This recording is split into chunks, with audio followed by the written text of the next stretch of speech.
One of the most common questions people ask me is how to improve and how to get better at the game.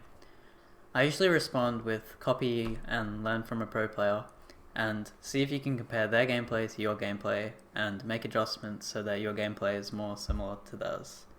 And today I'm going to walk you through my thought process when analysing T1 Gumayusi's gameplay, and I want to show you why watching really good players play is fun and how you can improve through idolising SoloQ players and pro players. So a bit of a background to who this is. T1 Gumayusi is currently the substitute bot laner for T1 under T1 Teddy, and is a consistently high rated player on the Korean SoloQ ladder.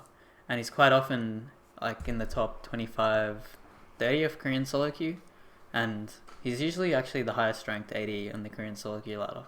So a lot of people usually idolize the famous pro players like Uzi, Deft, Teddy, Ruler, and SoloQ stars like T1 Gumayusi can fall under the radar. After watching hours of his VODs, I'd say Gumayusi is a very flexible player and is willing to try new picks and playstyles. So he was the early adopter of Misfortune in preseason, and he hit rank 1 playing it when no one else was playing it, and he built the Essence Reaver into Infinity Edge build, and recently he's been playing a lot of different picks. He's a big fan of the conventional AD carries like Varus, Ashe, and even Sivir, but he also likes to dabble in the unconventional picks, like for example he'll play Jhin quite a lot, he'll play Draven, and sometimes he'll even play Twitch or AP Cogmore. The links to his stream will be in the description below. So in this video we're going to be looking specifically at one of the more unconventional picks in his Jhin, and we're going to look at his builds and his playstyle. To explain his runes, he takes Fleet Footwork, Presence of Mind, Legend Bloodline, Coup de Grace. This rune page is for kiting around, and the Presence of Mind is for the mana.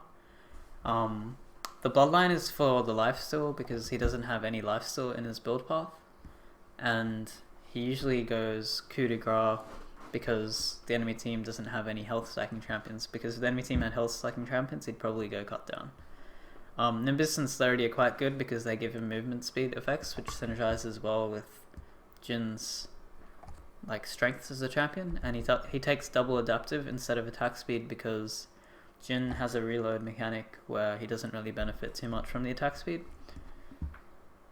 So his skill order is Q first, into W, and then E, which is pretty common, and he takes E at level 4, whereas some Jhin players take E at level 8. I think he takes it for the utility early, and the Presence of Mind can often give you the mana back from spending mana on E. I just want to talk about when's good scenarios to pick Jhin. So Jin's usually picked into the popular meta champions like Ashe because he has a good win rate into Ashe according to U.GG, and Caitlyn, who are both quite strong at the moment with win rates that are over 51%. In this video, we'll be specifically looking at T1 Gumayusi's Jhin and what I can learn from his gameplay, picks, runes, and playstyle. Gumayusi is playing Jhin Karma versus Ashe Zerath in this game, and they're going to be looking to play really aggressive level 1 because they have a winning matchup. So as you can see, Karma just trucks out the Mantra Q and they get pretty good trades at level 1.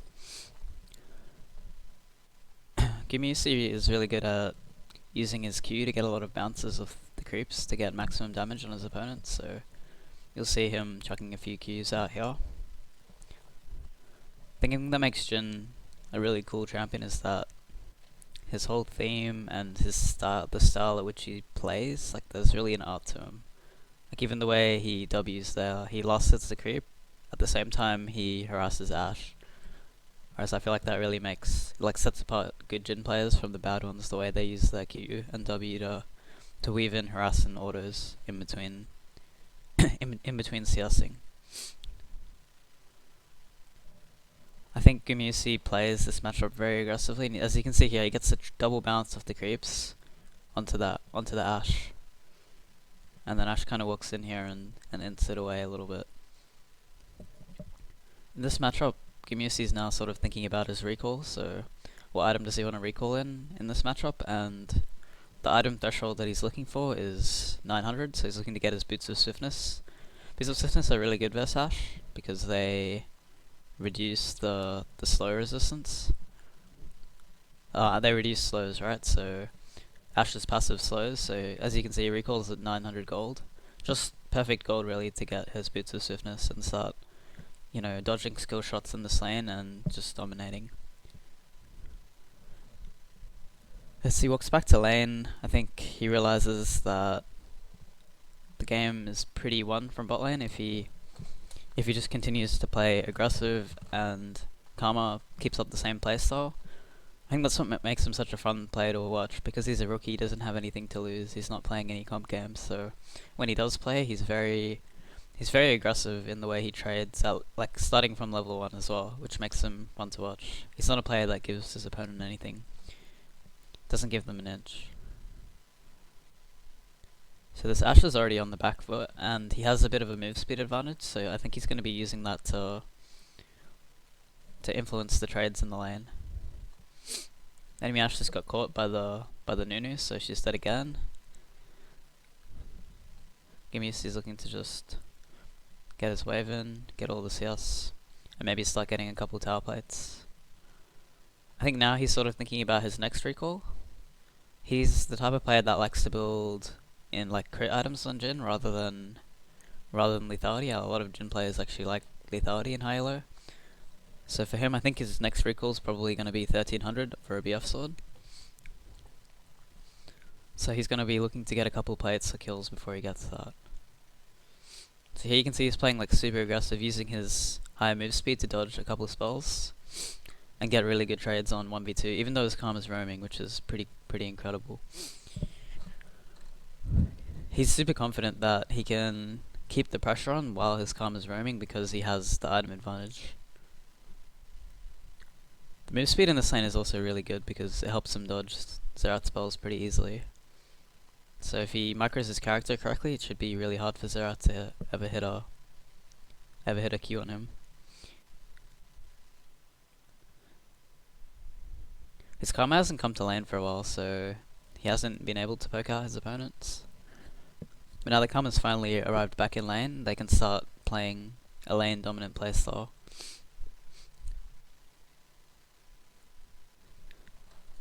He's got the wave on his side and Ashe has no flash, so she's in a lot of danger here. She doesn't know where Nunu is, she doesn't have very good vision, apart from with the hawk shot.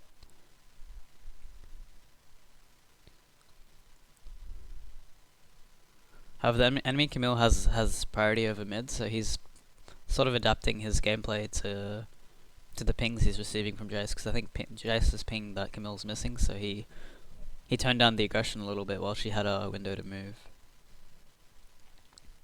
So as you can see, he's looking for those bounces. He got a massive bounce on Ashe just then. He's shelling his base now, but he realizes that he only has 1100 gold, and the buy that he gets with 1100 gold isn't really one that helps him get his crit items faster. He wants a BF sword buy, so instead of recalling, he stays, and he gets the fruits. Also, the enemy probably wouldn't expect him to stay a lot of the time, so as you can see, they've sort of fallen for the trap that he set. They thought he was going to recall, but instead he stayed, and he looped around, Karma looped around, and they pick up another kill on this Ashe. So this Ashe is pretty much out of the game. He kills the creeps to get level 6, gets his ulti, and just picks up another easy kill on Xerath.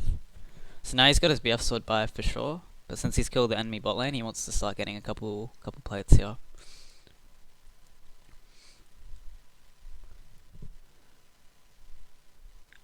Okay, now he finally decides to recall, I think. So he's going to be grabbing probably a BF sword. I'm not sure if he has enough for anything else. Maybe a BF sword pickaxe or a BF sword and a shard. Let's have a look. Yeah, he picks up BF sword and a crit cloak. So if you look at the items, he's up 30 creeps. He has 3 kills. It seems pretty hard for Ashe to get back into this lane. When I've been streaming recently, a lot of people have been asking me, you know, what's good into Ashe? Why are people picking Jhin into Ashe? And if you played like pretty close attention to this lane, you can sort of see that if you space well and you get your bits of swiftness early, you can actually play really aggressively and you can mitigate her slows a little bit in lane with your boots purchase. So the boots of swiftness are the big thing that makes Jhin good into Ashe, because they're an item that he wants to buy, and they do, like, that item does like quite exceptionally versus Ashe, and it's in his natural build path. So yeah, Karma just flashes in and he picks up another easy kill. I think at this point the game is like pretty hard to play from Ashe's perspective. Unless she gets a lot of help from her top side, it's gonna be really hard to come back. So now Gumayusi's going to be looking to just pressure the enemy tower. He's trading a lot, and he's also looking to probably dive the Xerath. He's getting a lot of Q bounces as well. Like I said before, what makes Jhin such a like cool and fascinating champion is, oh, he flashes in, just misses the kill there. Wow, they're diving really deep here. I think the aggression that Gumayusi likes to play with is coming back to bite him a little bit here.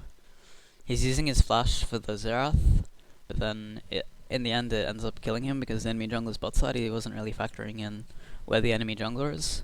But I think that's what makes him a really fun player. He likes to play aggressively and push limits a lot of the time, and as a young like rookie type player, that also obviously has its downsides. But I think the mindset of, you know, trading aggressively and, you know, being in the opponent's face and not even giving them an inch in lane is the kind of playstyle I want to emulate as a player, and I'm sure a lot of other people, like viewers as well, would probably want to do it as well. It's a lot more fun than playing passively and scaling and farming up, in my opinion. I prefer to like put as much pressure on my opponent as possible if I can, and I think Gumayusi does it extremely well in his gameplay. But yeah, like I was saying before about Jhin, he has an art to him. This champion has like the way you space your autos, his reload mechanic, the way Gumayusi sets up creeps as well is quite interesting. So here he finds Ashe again in between the towers. Ultis her. He uses his W to combo with the Karma W, so after the root lands from Karma, it ensures that he gets a very easy W hit. And now Jin's not even able to come to her tower to farm. I think Xerath has given up on the Ashe a little bit. I mean, Ashe is not able to farm. I think Xerath's given up on Ashe because the lane's gone so badly, and he's trying to roam and influence the map elsewhere, hoping his top side can carry.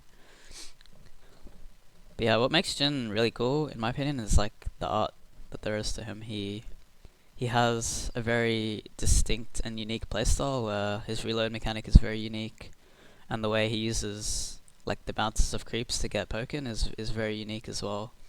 So if you paid close attention to how Gumayusi was playing this game, you'd see him quite often, instead of using his Q on the enemy champion, he'd bounce it off a couple creeps and get the extra damage from blast hitting the creeps. He did it really well for First Blood, and he was consistently doing it throughout the lane phase as well. So he's obviously always thinking about the gold when he's recalling, so he's recalled with 1400 gold, which gives him a really good buy. He gets to grab Zeal, and he's looking to build Rapid Fire Cannon. Rapid Fire Cannon's really good this game because the enemy team has a lot of champions that can be hard to access from range, like Ashe, Xerath, Callisto in particular. So it gives them a bit of a range advantage on them, and if he gets 4th shots on those type of champions, makes it really easy to kill them. So here again you can see him getting the 4th shot bounce of the creeps. So he killed 3 creeps with this Q, and the 4th bounce hit Camille. So rather than just queuing Camille, he sets up the creeps to get his bounce, which is really insane. Like the presence of mind to do that while in the middle of a fight is quite, I don't know, it's quite amazing actually. So looking at the score, he's rotating to mid here because they've already killed bot tower and there's no plates. So he's trying to get a lot of kills and plates around mid instead.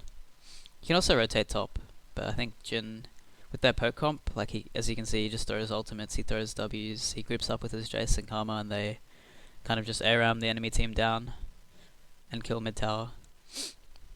I'm not sure if this was a conscious decision by him or it was just something that he thought was the right play, like if it was instinct or he realized that the enemy team would group up mid.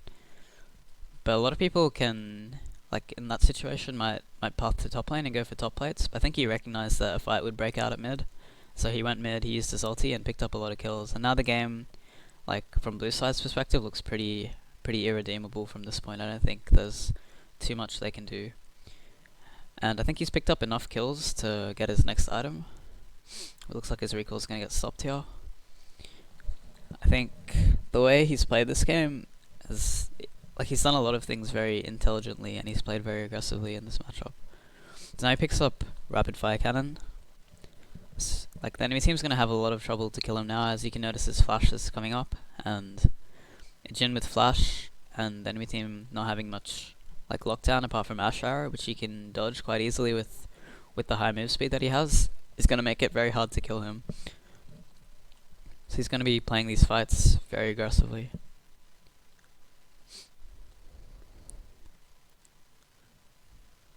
So he did something cool there where he waited for he knew Xerath had flash, so he waited for Xerath to flash before firing his W's, so he tried to predict the flash. He missed his W, but the idea to predict the flash rather than to just W the Xerath, like on the spot that he was previously, was really smart in my opinion. So yeah, they're executing their comp again, red side. They've got a lot of perk traps, so they're making it very hard for the enemy team to farm mid lane. Instead of playing 3 lanes, they're grouping up and just firing Jhin ultis at the squishies. You can see he picks up another kill on Salas. Yeah, at this point the game's pretty over. I think red team's gonna be forfeiting. The main takeout out of this video is, like, I wanted people to understand how the matchup into Ashe can go if you play it very aggressively from the Jhin side, and if you have a winning support matchup. I think he has a winning support matchup, Karma into Xerath. It makes the AD carry matchup easier as well. So it enabled Gumayusi to play really aggressively and trade aggressively, and he's finished the game with the 70 CS lead and a lot of kills. Alright, so I hope you all enjoyed the video, and if you have any feedback or criticism or any ideas for new videos, please leave it in the comments below, and don't forget to subscribe.